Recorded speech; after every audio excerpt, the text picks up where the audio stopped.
কাঁদছো কেন? তোর মতো মেয়ে যার ঘরে থাকবে তাকে তো কাঁদতেই হবে।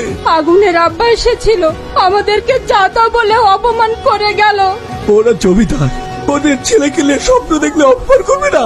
তুই আমার মাথায় হাতি কথা দে, তুই এই আগুনের সাথে আর কোনোদিন মিশবি না। যে সম্পর্কের জন্য আমার আব্বাকে কাঁদতে হয়, সে সম্পর্ক আমি চাই না। যে সম্পর্কের জন্য আমার জন্মদাতা পিতা মাতাকে অপমান হতে হয়, সে সম্পর্ক আমি চাই না।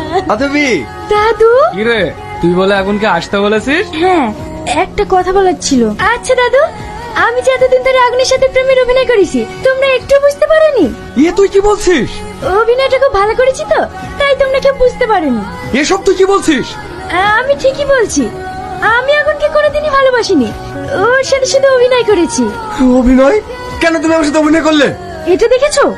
মনে পড়ে সেই ছোটবেলায় তুমি ঢিল মেরে আমার কপালটা কেটে দিয়েছিলে?